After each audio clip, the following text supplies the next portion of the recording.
जय हिंद दोस्तों। आज के वीडियो में हम मिलने वाले हैं आयुष राठौर से, जिन्होंने अपने पहले ही प्रयास में सीडीएस का एग्जामिनेशन क्लियर किया है।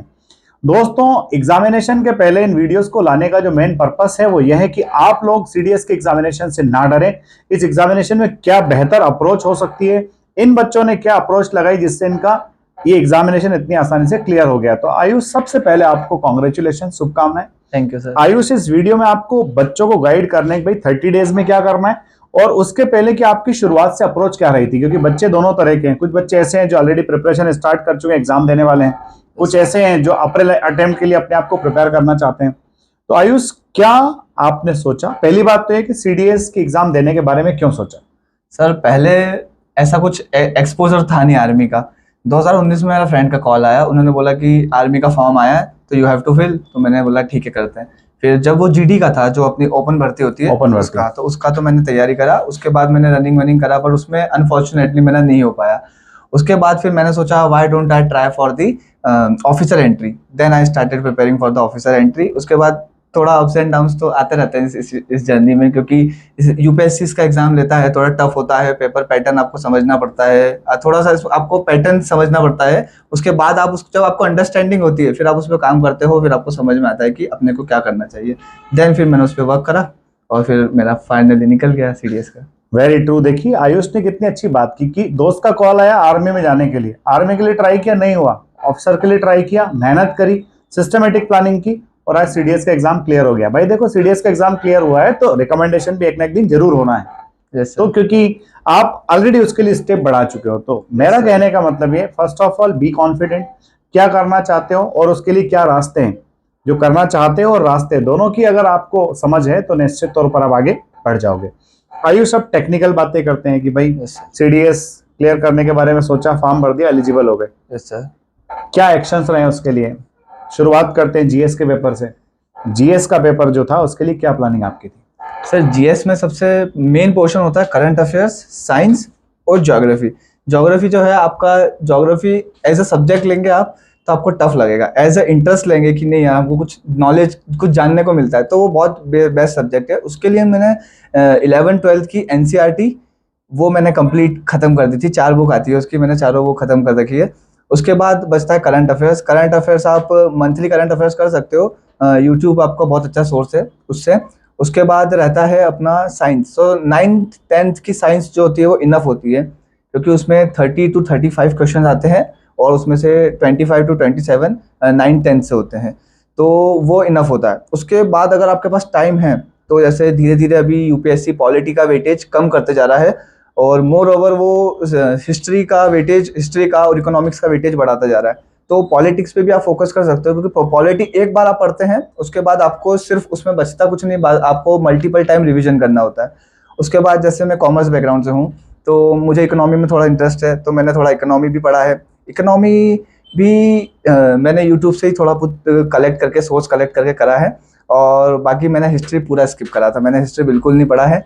मैंने प्रीवियस अटेम्प्ट में मैंने एक बार ट्राई करा था कि मैं करूं, बट मैंने उसको फिर टोटली अवॉइड कर दिया कि हिस्ट्री मेरे बस का नहीं है। डाटा याद करना, थोड़ा सा रिटेन करना, उसको बहुत टाइम लगता है, तो मैंने उसको अवॉइड करके मैंने उस पर ध्यान दिया। और जीएस में ऐसा है कि जीएस में आपको 40 मार्क्स ला रहे हो, मतलब आप मोर ओवर बहुत लोगों से बहुत अच्छा कर रहे हो, क्योंकि people are totally rely only on English and they just try to qualify only 20-25 marks, just want to clear the basic cutoff which is the 20%. so बस बच्चे इतना ही फोकस करते हैं। बच्चे उतना कर रहे हैं तो आप बच्चों से बेहतर कर जाइए। Yes sir. तो आयुष, यहाँ पर बात ये करते हैं, सपोज अभी तो सितंबर का अटेम्प्ट आ रहा है, 30 दिन बचे, उन बच्चों के लिए हम बात करेंगे बाद में। अभी मान लो हम उस बच्चे के को दिमाग में रख के बात करते हैं। ऐसा कोई बच्चा जो अप्रैल का अटेम्प्ट को टारगेट कर रहे हैं, अभी उसके पास में लगभग 7-8 महीने का टाइम है, तो इन सारे सब्जेक्ट्स को वो 8 महीने में किस तरह से कर सकता है? सारे सब्जेक्ट एक साथ लेकर चलने की जरूरत है कि फिर एक इंग्लिश अलग से ले लो और एक जीएस का सब्जेक्ट ले लो और एक करंट अफेयर्स ले लो तो काम बन जाएगा? क्या आपका सुझाव रहेगा, क्या आपका सजेशन रहेगा? जैसे मैं ओटीए वाला हूँ नाउ, अगर अपन सीडीएस आईएमए की बात करें तो उसमें एक एडिशनल सब्जेक्ट होता है मैथ्स। उसको तो छोड़ दें, अभी उसको तो भूल ही जाए। अभी हम सिर्फ बात करें ओटीए की, क्योंकि गर्ल्स सब ओटीए देती है। Yes sir. बॉयज में भी मैक्सिमम आजकल ओटीए की नंबर ऑफ सीट्स भी काफी बढ़ गई है। Yes sir. तो ओटीए पर अगर फोकस करें तो कैसे क्या? ओटीए में ऐसा था कि मेरे को 3 घंटे मैंने ऐसे डिवाइड कर रखा था कि मैं सुबह 9 बजे लाइब्रेरी पहुंचता हूँ, मुझे 7 बजे तक लाइब्रेरी में रहना है। उस बीच मुझे सिर्फ लंच के लिए उठना है, उस बीच कुछ नहीं करना है। 3 घंटे रिलीजियसली इंग्लिश करना है, इंग्लिश में 1 घंटा न्यूज़पेपर पढ़ना है। अगर आपने न्यूज़पेपर, आपकी हैबिट नहीं है न्यूज़पेपर पढ़ने की, आप सबसे पहले स्पोर्ट्स पेज पढ़िए, जो आपका इंटरेस्ट है वो पेज पढ़िए, वो सबसे सिंपल होता है, उसका लैंग्वेज भी सिंपल होता है। या बेसिक न्यूज़ पढ़िए। उसके बाद आता है थोड़ा सा हाई लेवल का, जिसमें आते हैं लोगों के ओपिनियंस। तो ओपिनियंस हो गई, जनरल न्यूज़, वर्ल्ड की न्यूज़ हो गई, वो तो आप वो करेंगे, वो थोड़ा इंटरमीडिएट लेवल पे आता है। एंड देन इसके बाद आता है आर्टिकल्स। आर्टिकल्स थोड़े हाई लेवल टॉपिक्स होते हैं। अगर आपको इंग्लिश की अंडरस्टैंडिंग अच्छी है तो आप डायरेक्ट आर्टिकल्स भी पढ़ सकते हैं। उसके बाद 1 घंटा मैंने ये करता था, पेपर पढ़ा। उसके बाद उस पेपर में 1 घंटे में मैंने वॉकैब भी निकाली, जो भी वॉकैब आती है। मैंने कभी वॉकैब की प्रैक्टिस नहीं करी, जो भी पढ़ा उसमें से जो वर्ड्स आए, जो समझ नहीं आए, वो निकाले, उसको अपने रजिस्टर में लिखा, वॉकैब रजिस्टर में, बस इतना करा। उसके बाद इंग्लिश में 1 घंटा, आधा घंटा इडियम एंड फ्रेजेस को दिया, आधा घंटा कॉम्प्रिहेंशन डेली सॉल्व करता था मैं, आधा घंटा। उसके बाद आधा, मतलब जो 1 घंटा बचता है, उस 1 घंटे में ऐसा कुछ फिक्स नहीं था, बट वो रिलाई करता है कि आपको क्या है। कभी मैं ग्रामर के रूल पढ़ लेता था, कभी सिर्फ प्रैक्टिस करता था। तो ये अब रीडिंग जो रहता है, उसका कॉम्प्रिहेंशन जो है वो 50 to 60% पार्ट होता है। ग्रामेटिकल जो रहता है वो इतना मैटर नहीं करता है। ग्रामर तो धीरे धीरे एक बार इंसान पढ़ता है तो उसको हो जाती है, बनने लगती है। Yes sir. उसके अलावा फिर 3 घंटे के बाद मैं उठाता यानी था, कि इंग्लिश 3 घंटे मिनिमम डेडिकेट करना ही चाहिए Daily. सीडीएस के एस्पिरेंट। और at the end of the examination आपको ऐसा लगता है कि आपको जीएस में कुछ आता नहीं है ज्यादा, तो आप है ना इंग्लिश से मन हटा के आखिरी का 1 महीना जो होता है, क्योंकि आपको लगता है कि इंग्लिश में मुझे सब आता है, क्योंकि आप वही चीज बार बार रिवाइज करते हो। तो बच्चा वहां गलती करता है कि मेरे बहुत सारे फ्रेंड्स ने भी ये गलती करी। तो वो बच्चे क्या करते हैं कि वो 1 महीना जो आखिरी का बचता है उसमें वो इंग्लिश पे फोकस ही नहीं करते। वो सोचते हैं कि मैं सिर्फ जीएस में पढ़ लूँ, ये पढ़ लूँ, वो पढ़ लूँ। तो वहां पे पूरा सा वो आपका डिजास्टर करता है वो, तो वो सही नहीं होता है। तो आपको इंग्लिश अगर आपने बना रखा है, आप 3 नहीं 2 घंटे दो, बट उसको 2 घंटे डेली देना है, मतलब देना ही है। उसके बाद आता है जीएस में। अब जीएस में बहुत सारे पार्ट है। ज्योग्राफी अगर आप किसी सोर्स को फॉलो कर रहे हैं तो उससे करिए, नहीं तो 9, 11, 12 की जो एनसीईआरटी है वो इनफ होती है। सब क्वेश्चन उसी में से आएंगे।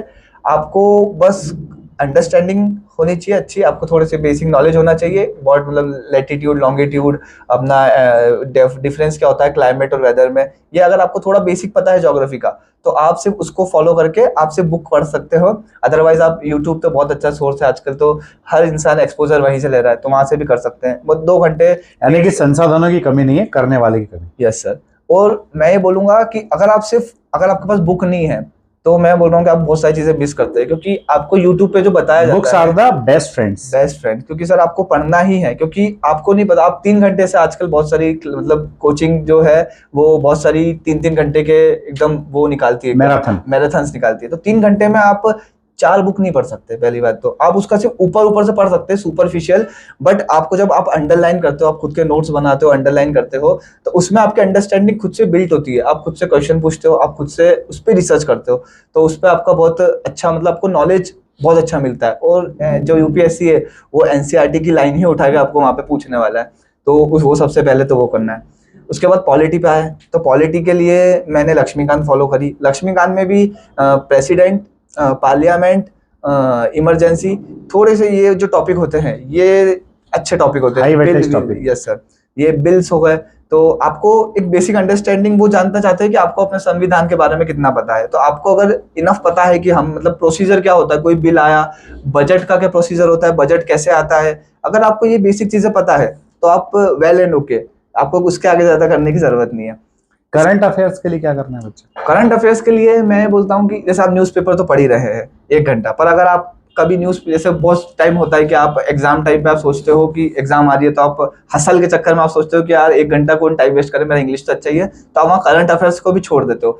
फिर होता क्या है, फिर आप मैं तो एक मंथली करंट अफेयर्स का एक कोई सा भी चैनल लिया, उनका मंथली करंट अफेयर्स उठाया, उसमें 150-200 से करंट अफेयर्स रहते हैं। उसका एक दिन पूरा बैठा, उसका खुद से नोट्स बनाया, सारे 200 करंट अफेयर्स का 3-4 पेज का बनता है। उसके बाद उसको खुद से 2-3 एक बार आपने लिखा, तो जब आप ऐसा है कि अपना मेंटेलिटी जो है आप सुनते हैं और जब आप लिखते हैं तो यहाँ से भी वो कनेक्ट होता है, तो आपके ब्रेन में जल्दी पहुंचता है। सुनते हैं तो सिर्फ वो सुनते रह जाते हैं। हाँ यस सर। सुनने के बाद डिलीट जल्दी होता है, और सुनने के साथ साथ लिख लिया तो वो ब्रेन में स्टेबल हो जाता है। Yes sir. क्योंकि कहीं ना कहीं लिखने में टाइम ज्यादा लगता है, उससे रिटेंशन पावर आपका बढ़ता है। Yes sir.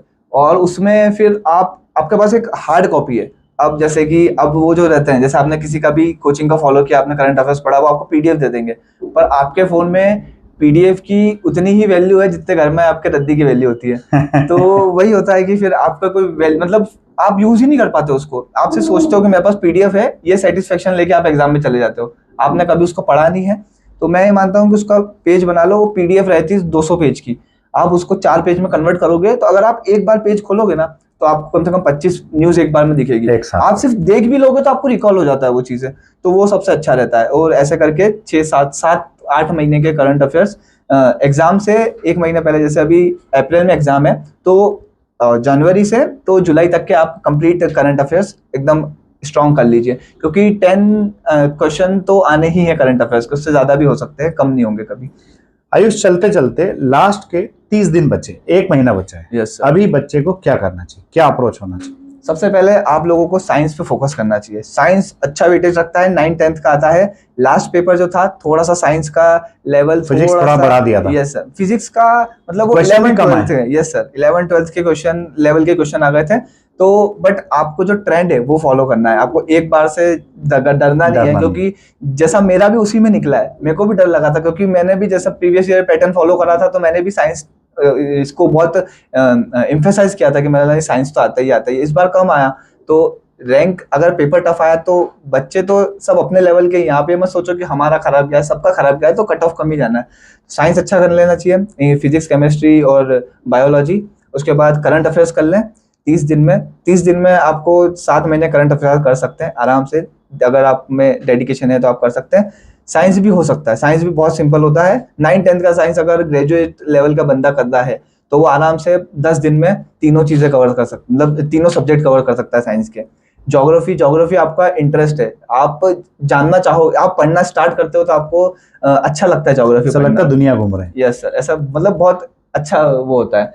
उसके बाद अगर अपन उसकी बात करें पॉलिटी में भी थोड़ा सा बेसिक रहता है, मनी बिल, तो आप पॉलिटी पे भी बहुत अच्छा कर सकते हैं। कुल मिलाकर के 30 दिन जो बचे, इनमें थोड़ा सा ठीक ठाक रिवीजन कर लीजिए। आपने जो पास्ट में अपना एक फाउंडेशन बनाया था, उस फाउंडेशन के आधार पर जो कुछ आपने अपने नोट्स बनाए, अंडरलाइन किया, सबको रिवाइज कर लीजिए। 7-8 महीने के करंट अफेयर्स पे फोकस कर लीजिए। आपका सीडीएस निश्चित तौर पर। सर मेरा पर्सनली ये मानना है कि लास्ट में कि आप एक दिन पूरा किसी सब्जेक्ट को मत